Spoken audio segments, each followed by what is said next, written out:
Remember when working as a software engineer felt like striking gold? Free meals, extravagant offsites, crazy stock grants, a $2,000 vacation stipend. This is just a small portion of the perks offered by some of the biggest tech companies. In a few short years, a software engineer went from being the rock stars of the job market to being seen as next on the chopping block, about to be replaced by artificial intelligence or cheaper overseas labor. Despite record profits, the layoffs continue to this day. Block, based in Oakland, laying off 240 remote California employees. Meta will begin layoffs this week. 5% of its global workforce. The tech giant has announced it will cut nearly 3% of its workforce.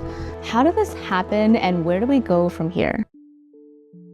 Whether it was the lavish perks or the youthful optimism, tech companies just felt different from other soulless meganational corporations. After the 2008 financial crisis basically turned bankers and finance guys into villains, tech took the place of where you could actually earn a great salary while making a positive impact. Like many of you, I also watched the movie The Social Network and was inspired by the idea that a couple of dropouts who could code created a billion-dollar startup without anyone's permission. $1 billion valuation. Back then, it seemed like there was a never-ending demand for engineers, and everyone and their grandma was told to just learn to code. Don't just play on your phone, program it. The education system decided to sell shovels during this gold rush, and from 2015 to 2022, comp sci graduates doubled. Coding boot camps started popping up in every major city, and the number of coding boot camp grads went from 18K in 2016 to 60K in 2023. For a really long time, we as software engineers enjoyed the power that we had in the job market. An ex-Meta employee captures what some of us started to feel at that time. You felt untouchable. And maybe it's because of this pampering and talk of being a family that I started to subconsciously believe that I was more than just an employee. I thought that the fun, laid-back environment and wellness benefits meant that they cared about us as people and not just head counts on a spreadsheet. I really internalized the company's grandiose mission statements and the idea that I was part of something that would change the world. I wasn't just building a messaging app, I was changing the way the world communicates. When you see your other youthful coworkers as friends and you guys are part of this team working towards this amazing mission, you don't question working longer hours for lower pay. And as I'll learn later, this becomes a recipe for exploitation. The 2021 post-pandemic period marked the start of the latest tech jobs bubble, and it wasn't like anything I've ever seen before. What I've noticed is that tech companies are some of the strongest examples of herd mentality. When Google does something like hire a ton of people, other tech companies tend to follow suit, driving the demand further. It's like this reinforcing cycle where behavior is contagious. Like tech executives will make decisions based on nothing more than the fact that Google's doing it. And, Google must know what they're doing, so we should do it too. And the hiring frenzy became so intense that Meta hired a bunch of people to do absolutely nothing because they wanted to hoard the talent for themselves. It's like when there's a ton of hype surrounding a certain product that you don't even necessarily want, but you buy anyways because you see everyone else doing it. There wasn't a lot of rhyme or reason for these decisions, and it was only a matter of time before employees would have to pay for mistakes that they didn't make. I was teaching at a coding bootcamp during this time, and I personally witnessed nearly every student in the cohort land a job right before or right after graduating from a 12-week bootcamp. Everyone was saying learn to code because at that time, it was genuinely good advice. People were literally doubling their salaries after a 3-month bootcamp, and you don't get that kind of ROI anywhere else. Myself and everyone I knew in my network were getting recruiter calls and emails on a daily basis, and everyone was leaving their current role for a massive salary bump. But little did we know that this bubble was about to burst. 2023 was the worst year for Silicon Valley since the dot-com crash, with over 260,000 jobs disappearing seemingly overnight. As pandemic-era restrictions started to lift and people rushed to go outside again, tech execs suddenly realized that they had massively overhired. Peloton's stock dropped faster than most people ditched their New Year's resolutions. Amazon hired at really elevated levels during the pandemic era, and they're still learning that they're having to unwind that level of hiring because the economy they find themselves in now has changed. Because of the high interest rates, companies and investors were no longer interested in putting money into moonshot ideas. They wanted a return on investment and they wanted it fast. In the division I worked for, we stopped working on experimental projects that cost money in the short term but had the potential to grow into something big in the future. We went back to maintaining the legacy systems, which was boring, but at least it was a safe revenue generator. And because the cost of borrowing was so high, investors wanted a short-term, surefire return on their investment. And what's one of the fastest ways to do that? Mass layoffs. They started in 2023, and as we all know, they're still happening today.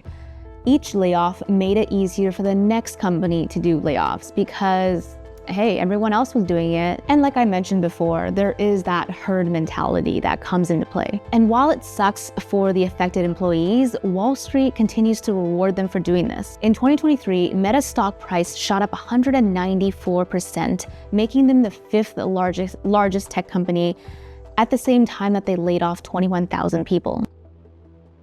It's 2025 and the vibe has completely shifted. Gone are the days of extravagant offsite retreats, free laundry, and flexible work-from-home arrangements. They're instead replaced by the threat of ongoing layoffs, return-to-work mandates, and mounting responsibilities. Among the tech giants, Apple, Meta, TikTok, and Google have mandated a 3-day return-to-work policy, and Amazon has even required their employees to return to the office full-time. Netflix and Google are even cutting back on free company swag, which kind of surprised me because I didn't even realize people wanted those things.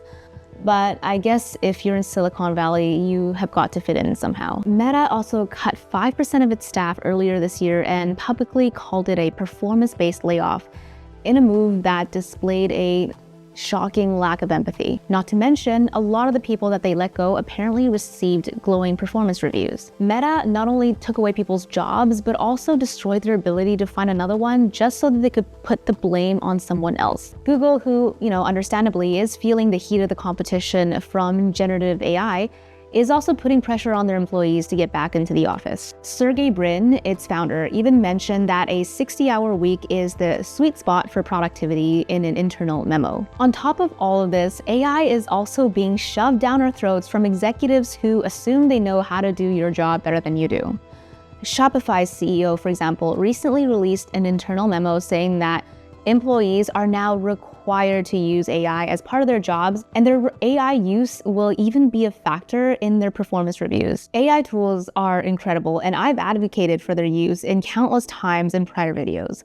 But I think that making this a job requirement to me feels like overreach. It signals that you don't trust your employees to use their own judgment and discern when it's appropriate to use AI and when it's not. A blanket requirement like this is very big brother to me, but I'm curious what you guys think, so let me know in the comments down below. If you're being asked to learn AI skills for your current role, or you're a beginner who's just curious about what neural networks are, you should take a look at Brilliant. I've personally gone through their course on how LLMs work and Introduction to Neural Networks when I wanted to learn AI fundamentals. At first, I was intimidated by these seemingly complex topics, but Brilliant made them easy to understand and approachable even for beginners. And if you're not looking to learn AI right now, no problem. They have a comprehensive catalog of courses that will help you build a solid foundation in math and programming, from computer science fundamentals to introduction to probability. Brilliant offers interactive, bite-sized lessons that you can squeeze in during your commute or while you're on your lunch break.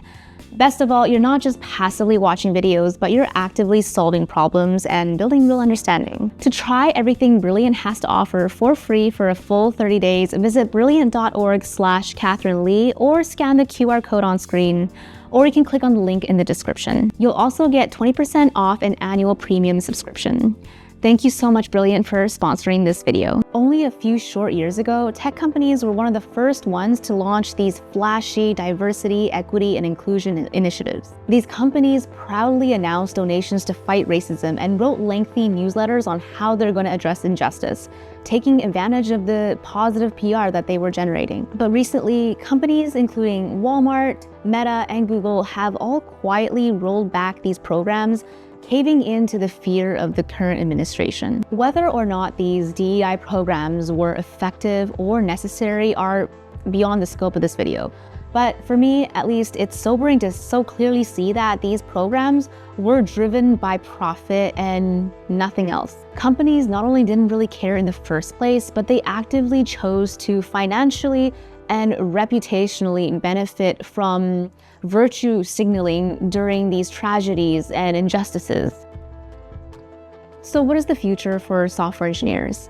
Is it still a dream job with a certain aura, or has it lost its prestige and is now just another white-collar job? I think a lot of us, myself included, have nostalgia for the glory days of 2021. The tech industry seeing huge success despite the pandemic. The tech field, also known as STEM, is booming right now, and it might be just what you're looking to pivot into. There's a hiring pandemic that is the opposite of what we just lived through in 2020. There is a lot of power that comes from knowing if your boss screws you over, you can just walk down the street and get a new gig that pays more than what you're currently making. Now we're all getting whiplash from this shift in power. But you gotta remember that layoffs, deadlines, and working in the office aren't exactly unique to software engineers.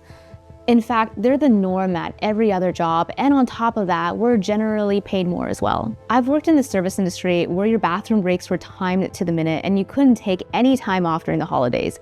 And to be honest, the downsides of working in tech doesn't really compare. Okay, I realize I just compared apples to oranges, but my point is that I think even with all the perks taken away, we still have it pretty good as software engineers. For example, as much as everyone hates leak code, I just can't think of another industry where you can just spend 2 to 3 months studying for free by yourself and have a straight path to essentially doubling your salary. So I guess while a lot of us resent how fast things have changed in a couple short years, I think it's important to recognize that the recent downsides, like the layoffs and the stricter deadlines, have been the normal for most other white-collar jobs. That being said, I think we're all sobering up to the reality that we are simply headcount on a balance sheet.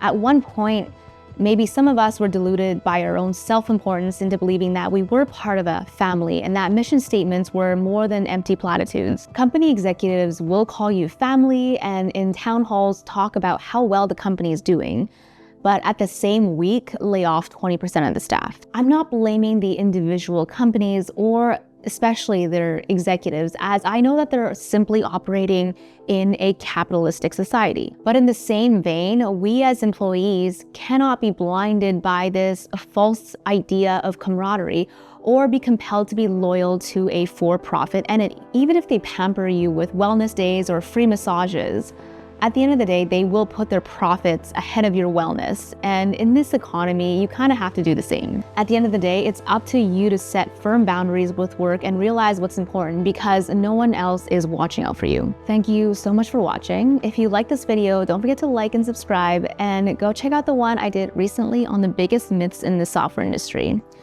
I'll see you over there. Bye-bye.